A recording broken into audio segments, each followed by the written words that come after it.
Bienvenidos nuevamente a esta serie de videos sobre la tecnología blockchain. Hoy hablaremos de cómo se inserta blockchain en las nuevas economías. Blockchain, junto con otras tecnologías emergentes como la ciencia de datos, está revolucionando la forma de hacer negocios. Pero blockchain no es solamente una nueva herramienta destinada a reformar el ámbito económico, sino que el surgimiento de esta tecnología es a su vez posible gracias a los cambios que ha venido experimentando la economía en los años recientes. El término de economía 4.0 no es un término ampliamente utilizado y menos aún un término aceptado. En muchos casos se prefiere utilizar el término más generalizado de economía digital. Sin embargo, es muy atractivo comparar los cambios que están ocurriendo en economía con las características de la llamada industria 4.0 y de ahí el surgimiento de este nuevo término de economía 4.0. La industria 4.0 se refiere al siguiente paso en la automatización de sistemas, en el que tecnologías como el Internet de las Cosas y el aprendizaje automático, que es una de las áreas más interesantes de la inteligencia artificial, permiten trasladar la toma de decisiones a los mismos sistemas computarizados.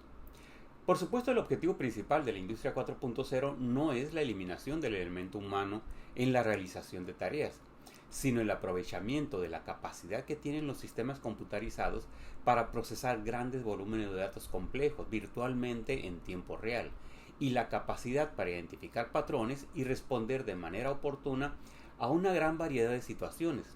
Es decir, la operación basada en reglas lógicas objetivas. Sin embargo, esta automatización extrema de las actividades hechas hasta ahora por humanos cambia las reglas del juego en la economía y en particular las formas de participación del ser humano en la producción industrial. Pero las tecnologías de automatización también se han venido aplicando a otras áreas de la actividad humana, en particular en las áreas financieras, en lo que típicamente se conoce como economías digitales. Entendemos por economía digital el conjunto de aquellas formas de economía basadas en el uso de las nuevas tecnologías de la información y la comunicación, particularmente las tecnologías digitales. Aunque el contexto es más amplio, usualmente se percibe la economía digital como una actividad comercial a través de mercados basados en Internet, por lo que en muchos casos se le denomina economía de Internet o economía web. Estas nuevas formas de realizar actividades económicas también se están beneficiando de la toma de decisiones automatizadas, de donde surge su designación como economía 4.0. La economía digital es un buen ejemplo de cómo la automatización inteligente, característica de la industria 4.0, puede mejorar las oportunidades de la gente, lejos de excluirla. De hecho, una de las principales características de las economías digitales es su carácter colaborativo, razón por la que muchas veces recibe precisamente el nombre de economía colaborativa. La economía 4.0 engloba una serie de formas de experiencias centradas en el consumidor. Se desbloquea el acceso al valor y a la subsecuente generación de riqueza, empoderando a los usuarios finales, ya sean empresas o individuos. Asimismo, esta nueva economía maximiza los activos subutilizados, tanto tangibles como intangibles, mediante la creación de mercados globales de confianza respaldados por grandes cantidades de datos. Además, conecta la capacidad inactiva con la demanda, prioriza el acceso sobre la propiedad, ofrece formas colaborativas de consumo e impulsa conexiones emocionales con la experiencia del consumidor. Existen muchas aproximaciones, aquí presentamos algunas de ellas, identificadas por la empresa Marsh, una empresa de análisis de riesgos. En muchos casos, estas formas de economía se traslapan e incluso algunos de sus términos son nombres alternativos a la economía 4.0. La economía de intercambio, la economía bajo demanda, la economía colaborativa, la economía digital, la economía entre iguales o entre pares, la economía de acceso, la economía de reputación, la economía de confianza, la economía gig o de trabajos esporádicos, la economía del consumidor, la economía de experiencias. Las economías digitales se caracterizan por un uso intensivo y extensivo de las tecnologías de la información y son por lo tanto una forma particular y un resultado a su vez de la economía basada en conocimiento. El término economía del conocimiento se acuñó en los años 60, pero no fue sino hasta finales de los 90 que el término alcanzó una gran popularidad. Con respecto a la definición, por otra parte, no existe hasta la fecha acuerdo acerca de qué es la economía basada en conocimiento. Las acepciones van desde la importancia del conocimiento para mejorar la competitividad de una empresa hasta la venta propiamente de conocimiento. Ahora bien, el uso del conocimiento en la generación de riqueza económica ha sido una constante en la actividad humana a lo largo de toda la historia, por lo cual resulta difícil a veces encontrar la razón para resaltar el surgimiento de una economía basada en el conocimiento. Una definición bastante aceptada es la que ofrece, por ejemplo, la OECD, la Organización para la Cooperación y el Desarrollo Económicos, según la cual se entiende por economías basadas en conocimiento aquellas que están directamente basadas en la producción, distribución y uso de conocimiento e información. Esta definición, aunque completamente válida, da pie sin embargo a una manera muy limitada de ver este nuevo orden económico. Pareciera que la economía basada en conocimiento se tratara de un simple cambio de giro de las empresas actuales. En vez de concentrarnos en producir y vender bienes tangibles, comerciamos con conocimiento. Si bien la producción, distribución y uso del conocimiento son características esenciales de las economías basadas en conocimiento, los cambios asociados a ellas son mucho más profundos que la aparición de nuevos bienes que intercambiar en un mercado industrial más moderno, pero operando bajo las mismas reglas del libre mercado. Si analizamos los cambios desde una concepción marxista, revisionista quizás, de la evolución de la sociedad, esta nueva forma de economía representaría lo que llamaríamos un nuevo modo de producción, que está cambiando no solo los bienes de intercambio, sino los propios medios y relaciones de producción, y el rol de los actores principales en la generación y distribución de la riqueza. Ahora bien, antes de abordar el siguiente punto, quiero hacer una precisión sobre un término para algunos incluso abominable que acabo de mencionar, marxismo, o más correctamente materialismo histórico.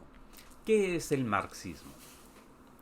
El marxismo es un marco teórico y un método de análisis socioeconómico de la realidad y de la evolución de la humanidad. El análisis que se hace de la historia a través del marxismo es en gran medida independiente de las posturas políticas del mismo Marx. A partir del análisis de la historia, Marx pretende predecir la siguiente etapa en el desarrollo de la sociedad. El análisis histórico es impecable. La predicción no tenía por qué ser acertada. Entonces, hablemos sobre algunos errores al hablar de marxismo. Primero, marxismo no es lo mismo que comunismo.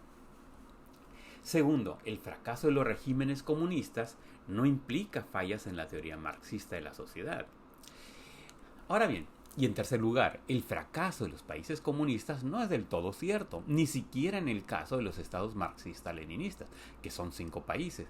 Veamos, China es la segunda economía más grande del mundo y pudiera estarse convirtiendo en la mayor economía actualmente. Cuba ha alcanzado niveles sobresalientes en educación y salud. Y Vietnam y Laos son 2 de los países con mayor crecimiento sostenido. El quinto país en este bloque es Corea del Norte. Finalmente, asociar al marxismo con los abusos a derechos humanos en los países del exbloque comunista es como asociar a la fe católica con la pederastia en la iglesia. Es decir, los errores los cometen los humanos. En resumen, hay que separar las fallas en la implementación del marco conceptual subyacente. En este curso estaremos utilizando el marco conceptual del materialismo histórico en tanto herramienta de análisis socioeconómico, manteniendo una firme neutralidad político-partidista. El materialismo histórico es un buen marco conceptual para explicar el desarrollo de la sociedad. Y recordemos que una teoría, un marco conceptual, no es otra cosa que un apoyo mental, una construcción artificial que nos permite comprender la realidad. Y en ese sentido, el marxismo ha probado seguir siendo una herramienta completamente válida. En la obra La ideología alemana, Marx y Engels introducen el concepto de modo de producción a partir de ideas planteadas por Adam Smith alrededor de 70 años antes. El modelo de modo de producción desarrollado por Marx y Engels plantea una relación dialéctica entre 2 componentes que determinan la actividad en una sociedad: la base material de la existencia humana, a lo que denominan estructura, y el universo ideológico a lo que llaman superestructura.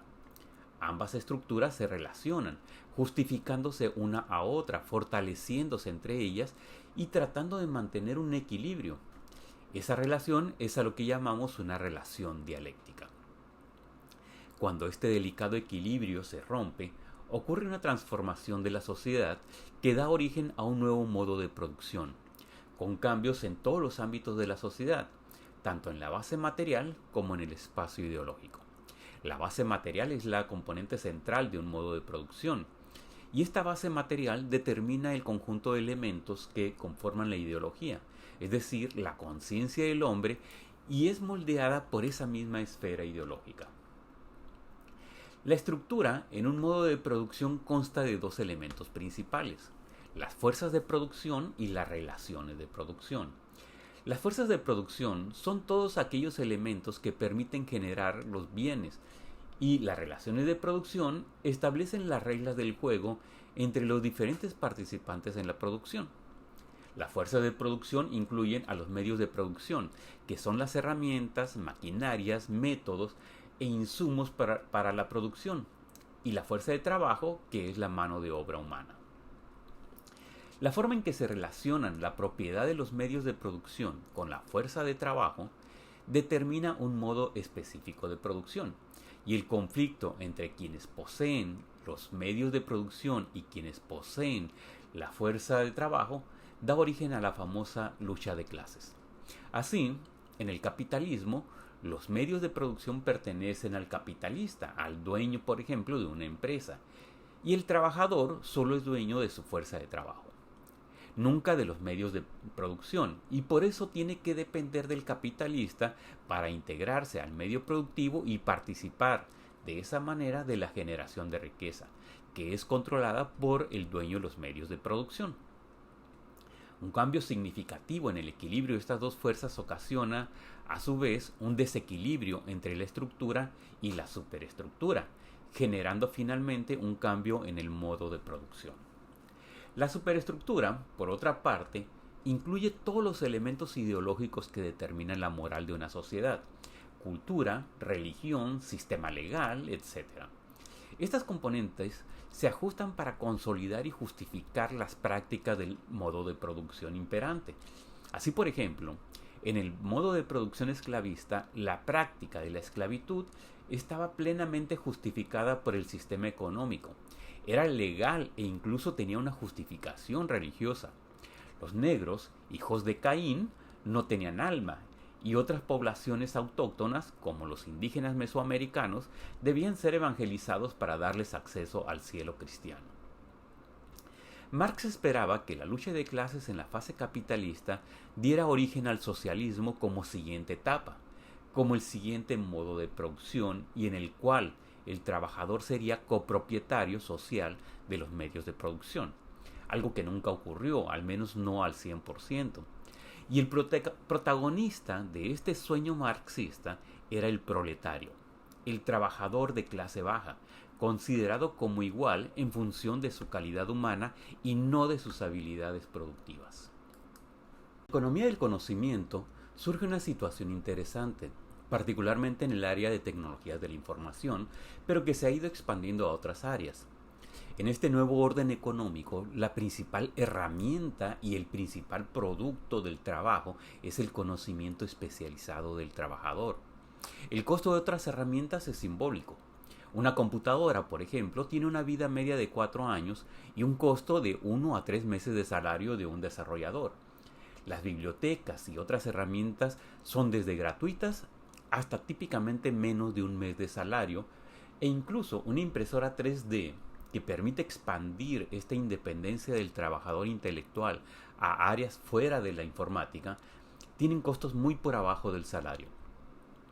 En la economía del conocimiento, fuerza de trabajo y medios de producción, o la parte más importante de ellos, pertenecen a la misma persona, lo cual ha venido modificando las relaciones de producción y lo hemos venido observando en el surgimiento de las nuevas fortunas. De esta manera, más que pensar en un refinamiento del modelo económico tradicional, podemos visualizar en la economía del conocimiento el surgimiento de un nuevo modo de producción, no considerado por Marx, sencillamente porque en sus tiempos esta eventualidad no era evidente. En este nuevo modo de producción, que podemos llamar el modo de producción basado en el conocimiento, la generación de riqueza empieza a depender menos de las clases sociales, afectando por supuesto a la movilidad social, que es parte de la superestructura, y generando una distribución de riqueza más democrática, algo que podemos constatar en el crecimiento de la clase media. El contexto se pone más interesante con el surgimiento de blockchain. Al establecer nuevas formas de manejo de la confianza y nuevas formas de hacer negocios, blockchain tiene el potencial para modificar de forma aún más radical las relaciones de producción e incluso afectar directamente a la superestructura. Blockchain resulta ser entonces algo que va mucho más allá de la plataforma para el manejo de criptomonedas, para empezar a jugar un papel preponderante en el surgimiento y consolidación de esta nueva economía con un profundo sentido colaborativo y que afecta por ende a la superestructura social. La economía colaborativa es una tendencia en la forma de hacer negocios que se ha venido desarrollando al margen de blockchain, explotando las fortalezas del Internet, pero que puede verse muy fortalecida por el manejo de confianza que ofrece esta nueva tecnología. En una economía colaborativa, los consumidores establecen relaciones unos con otros, en lugar de confiar en grandes empresas para satisfacer sus deseos y necesidades. Las economías colaborativas consisten en dar, intercambiar, pedir prestado, comerciar, alquilar y compartir productos y servicios a cambio de una tarifa, entre una persona que tiene algo y una persona que lo necesita, generalmente con la ayuda de un intermediario basado en la web. En una economía colaborativa, los proveedores de cualquier tamaño pueden competir y colaborar para satisfacer las necesidades de cualquier cliente. Las formas de economía colaborativa han mostrado un potencial y un interés por la gente que los organismos reguladores empiezan a tratar de controlar. Y un gran ejemplo de ello es la ley FinTech en México, un tema que abordaremos más adelante. En conclusión, la economía 4.0 es una nueva aproximación a las relaciones de negocios centrada en el consumidor, con una apertura global y en el que el manejo de la confianza y el uso de tecnologías avanzadas de información juegan un papel central. En este contexto, blockchain ofrece la capacidad de asegurar la confianza entre participantes de una economía descentralizada. Esta nueva forma de economía introduce cambios que bien pueden visualizarse como una transformación cualitativa, no solo gradual, de la interacción en sociedad. Gracias por atender este video y no se olviden de dejar sus comentarios aquí mismo o en LinkedIn, suscribirse en la campanita y dar like o dislike al video. Hasta la próxima.